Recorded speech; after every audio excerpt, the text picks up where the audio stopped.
부모도 학교 다녀오겠습니다. 대한민국 부모들의 여러 육아 고민 상담소. EBS 부모, 안녕하세요. 서도윤이 엄마 이지혜입니다. 민준이, 현준이 아빠 김일중입니다. 반갑습니다. 예. 아, 그나저나 네. 우리 아이들이. 네. 예. 엄마 진짜 좋아하죠? 진짜 요즘 인기 폭발이에요. 이게 엄마를 좋아할 나이잖아. 아이들이. 아니, 근데 저는 늘 느끼는 게, 와, 내가 주는 사랑보다 내가 받는 사랑이 정말 크구나. 늘 감동하며 지내고 있어요. 아직 어려서 그런 것 같기도 하고요. 주는 것보다 받는 게 더 크다고 네. 생각해요.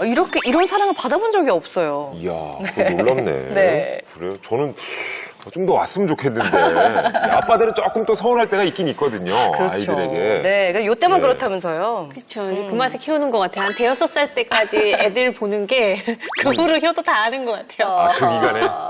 저는 그런 생각이 들어요. 모성애랑 부성애 저절로 생기는 줄 알잖아요. 절대 그렇지 않은 것 같아요. 너무 방해 요소가 많습니다.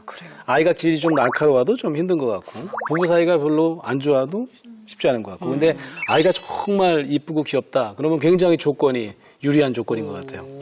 진료실에서 제가 이제 엄마랑 아이의 그 서로 상호작용하는 대화를 많이 보다 보면은 다 서로 사랑하고 사이가 좋을 것 같지만 뭐 거의 죽을 듯이 제 앞에서 싸우는 경우도 많고 특히 이제 제일 가슴이 아픈 거는 엄마가 자기를 사랑하지 않는 것 같다라고 얘기하는 그 아이의 모습을 보면서 부모님들이 되게 슬퍼하고 울고 내가 아이들에게 주는 사랑, 또 이렇게 받게 되는 사랑, 항상 거기서 오는 뭔가 이 갈등이 있는데 오늘 모시게 될 어머님도 비슷한 사례라고 합니다.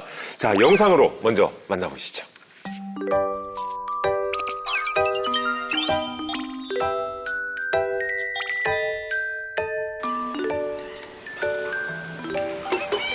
아, 오늘 주인공이군요. 오늘 귀여운 네. 지후. 아, 7살 지우. 와, 에너지가 넘치는 때죠.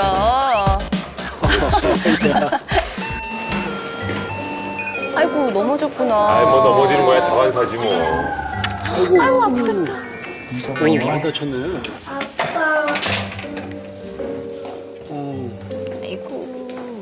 아, 어머니 나오시네. 너무 많았어, 너무 많았어. 그래, 주야, 여기 손, 여기. 오, 아이고, 아프겠다. 아빠 최대한 안 아파도 좀. 너 좀만 참아, 좀만 참아. 너가 잘못한 일이잖아. 어머니 냉정하시네, 첫마디가. 들고서는 뛰지 말라고 얘기했지. 그래, 일로 와줘. 아빠 앞으로 와. 그래도 아빠가 품어주시네. 아유, 아빠 먹여주고 싶어서 엄마는 기분 나쁜 일 있으셨던 것 같은데 저는. 이거 먹고 손 씻고 삭습해? 팔짱 끼고 팔짱 다 끼고 뭔가 약간 좀 냉정하신 분이신가? 너 하기로 엄마랑도 저 계약서 썼지? 계약서요. 계약서 썼어, 벌써? 여기. 저 사인 한 번 하면 안 돼? 그래가지고 지우가 꼭 해야 내가 생각하는 지우의 문제거리 팔 세 조심하고 가지. 줘. 그리고 지우가 생각하는 엄마의 문제거리 세 가지 해가지고 정하는 것들이야, 저게. 와, 이게 계약서군요. 외출 금지. 못한 날의 학습은 주말에 하기. 아, 주말엔 놀아야 되는데. 엄마가 해줬으면 하는 거. 반대로. 그래서 나도 지우한테 쓰기 싫어도 편지를 일주일에 한 번은 꼭 써주는 거야. 쓰기 싫어도가 굉장히 강조가 됐어요. 쓰기 싫어도. 또 써달라 그래서 써줬는데 짜증을 내는 거야, 나한테. 왜 그랬을까요? 아니야, 지가 써달라고 해서 써줬어. 나도 시간 내서 써준 거야. 좀 읽을 줄 알아? 그니까. 뭐. 나도 엄마는 이런 줄 이렇게 지우가 편지를 좋아하는 줄 몰랐어. 근데 좋아한다고 하니까 앞으로 자주 써줄게. 지우도 제발 엄마 말 좀 잘 듣자. 그리고 그 다음이 이 세상에서 무엇보다도 가장 사랑한다. 뭐 이런 내용이었어. 답장이 와? 아니. 근데 지우는 이 세상 거기 글을 모르잖아. 다음을 못 넘어간 거야. 그러니까 그 엄마 말 좀 잘 듣자. 거기에서 화를 내는 거야, 나한테. 아, 오해했군요. 이런 걸 왜 쓰냐, 막 이러면서. 주가 느끼는 감정은 또 그랬을 수 있지. 주 입장에서는. 아빠는 그 지우 다음에 못 입장에서 좀 읽어도 생각해 주시네요. 그러면 그랬어? 써달라는 말을 하질 말든가. 나는 어땠어? 기껏 써줬는데 화가 확 나지. 주는 왜 그런 말을 했어? 다음을 못 읽었으니까. 지금 대화에 전혀 관심 없는 것 같은데, 지금. 계속 보고 있어요, 엄마를. 눈치 그 보면서. 아빠가 지우 편 들어주려고 애쓰시네. 모르겠어? 오. 그냥 여기 분위기가 안 좋다는 건 지금 느꼈어요. 분위기 싹다. 네, 숨을 못 쉬겠는데요.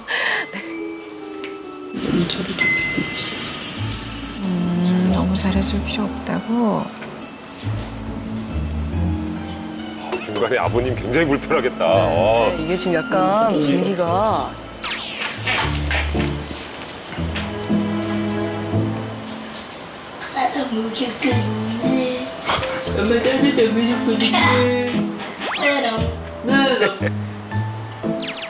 어우, 무서워. 울리지 마. 7살은 7살이다. 분위기가 약간 좀 쌀나오겠죠. 자, 고민 의뢰해주신 부모님 나오셨습니다. 안녕하세요. 안녕하세요. 반갑습니다. 반갑습니다. 안녕하세요. 7살 지후, 2살 리원이 엄마 조윤주입니다. 네, 안녕하세요. 지우 리온이 아빠 김성수입니다. 아, 반갑습니다. 아니, 저는 사실 영상 보면서요, 어머니가 약간 화나 있는 상태신가? 굉장히 어떻게 보면 냉정하다고 느껴지기도 했거든요. 무슨 사연이 있나요? 보통 이렇게 조심하라고 말을 정말 많이 해요. 네. 말을 많이 하는데 이렇게 말을 안 들어서 이렇게 된 거니까 너의 잘못이다라는 거를 좀 알려주고자 했는데 영상 보니까 정말 무섭네요. 예, 그러니까 저희는 영상으로만 봤는데 굉장히 좀 싸늘했어요. 네. 예. 그러니까 평소에 조심을 많이 시키는데 안 들어서. 네, 그리고 또 이렇게 아빠랑 있을 때 아빠한테만 이렇게 막 잘해주고 이러니까 저도 좀 기분이 안 좋아요. 너무 서운해요. 지우가 아빠만 따르는 것 같아서. 네. 예. 근데 이제 첫 번째 영상에서 보면은 제일 이제 결핍되어 있는 하나의 에너지가 있는 것 같은데 그게 다정함인 것 같아요. 다정함. 그러니까 이렇게 애들한테 우리가 뭔가를 알려주고 가르쳐주는 건 되게 중요한 부모의 역할인데 그 과정에서 다정함이 놓쳐지면 아이들은 좀 불안해질 수도 있고 무서워질 수도 있는 것 같아요. 이제 두 번째는 냉장고에 붙어 있었던 우리 규칙에 대해서 조금 나눠보고 싶은데 거기 이제 적혀 있었던 게 6시에 집에 들어가기. 근데 어길 시에는 이제 외출 금지 이제 그게 빨간. 그러니까 뭐 이걸 안 했을 때 부각되는 것들이 훨씬 더 잘 보이더라고요.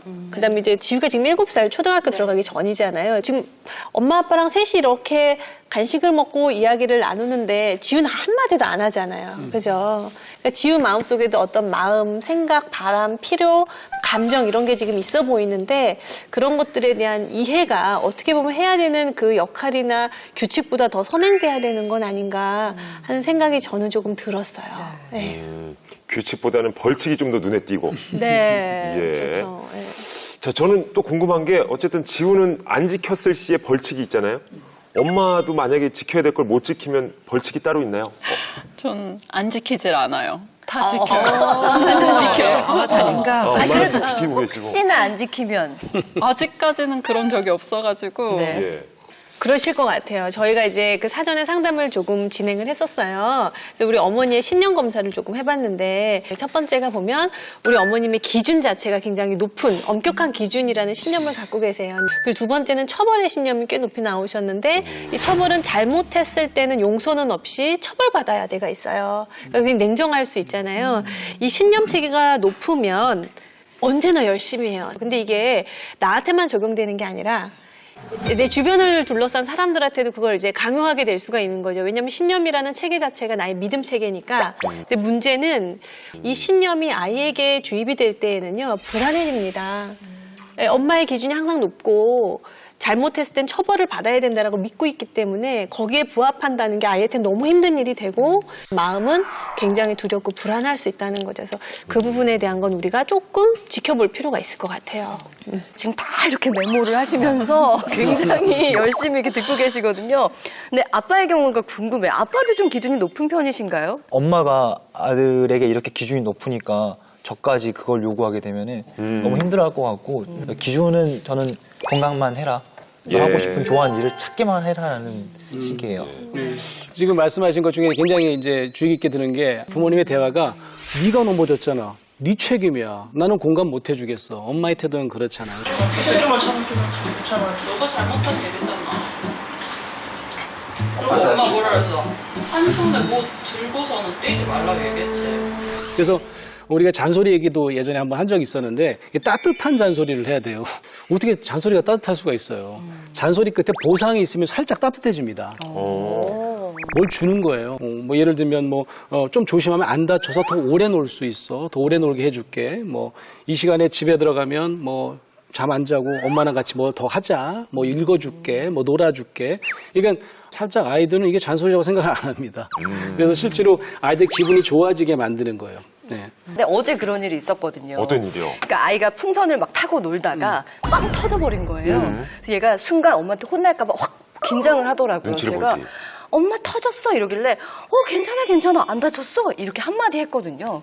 그랬더니 저한테 와서 저를 안으면서 엄마는 최고의 엄마야 이러더라고요. 그러니까 이 아이는 그 혼날 걸 걱정하다가 오히려 엄마가 걱정하는 걸 들으니까 마음을 확 놓게 되면서 그때 엄마를 사랑한다는 표현을 하더라고요. 그러니까 인기를 얻는 게 어려운 게 아니구나, 말 그렇죠. 한마디구나라는 생각을 지혜 씨처럼 했었거든요. 이렇게 달라지면 돼요. 왜냐면 아이가 터트리고 엄마 눈치를 봤다는 건 그전엔 혼났다는 얘기거든요. 입에서 부모를 하고 달라지니까 이렇게 이제 괜찮아.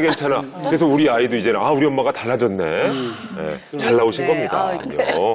바뀌면 되죠. 네. 그렇죠. 저는 이제 일단 칭찬을 좀 해드리고 싶어요. 어머님이 행동계약서를 딱 만들어서 냉장고에 붙여놓은 거는 정말 전문가들이 많이 아이들 행동 교정을 할 때 많이 해보라고 하는 방법 중에 하나거든요. 그래서 냉장고에 이렇게 딱 이렇게 클로즈업해서 보고선 우리 그 지우 엄마가 나름 노력을 하고 계시구나라는 생각에서 흐뭇했는데, 그리고 또 하나 또 칭찬할 거는 아버지. 애한테 이렇게 유머를 하잖아요. 너 그거 함부로 사인하면 안 돼? 그런 거 되게 좋거든요. 우리가 함께 약속하고 함께 지키면 더 즐거운 일이 있을 거야. 라는 어떤 차원의 그런 유머 같은 게 간간히 들어있는 건 굉장히 좋거든요. 그런데 행동 계약서를 쓰는 이유는 다른 자잘한 감정적인 부딪힘을 막기 위함이에요. 그냥 글로만 이야기하자. 글 이외의 것 갖고는 더 이상 논하지 말자. 상처 주지 말자거든요. 편지 쓰기 같은 것도 사실 엄마가 내가 쓰기 싫었는데 애써서 쓴 것에 대한 그 노고를 더 인정받고 싶어하는 그 마음이 너무 강하게 느껴졌어요. 아이한테. 친구가 아니잖아요. 화를 벌컥 내면서 내가 얼마나 애써서 편지 썼는데 너는 거기서 엄마한테 그런 말을 하냐며 다시 이렇게 비난의 화살을 돌리는 거는 어른을 요구하시는 것 같아요. 어른스러운 아이를. 그게 아이죠. 네. 사실 우리가 다 엄마 처음 하는 거잖아요. 막 부족한 게 너무 많죠. 그중에 알아가면서 우리도 함께 아이와 성장하는 걸 텐데 엄마가 좀 강하게 양육하시면 아빠가 좀 다독여주는 역할도 하시고 하는데 예. 아빠가 그래도 양육에 좀 많이 참여하시면 이런 문제는 조금 좋아질 것 같은데 어떠세요? 네, 개인적으로는 제가 많이 하고 있다라고 생각을 해요. 아빠로서의 참여도는 제가 좀 높지 않나라고 자신을 하는데. 그렇죠.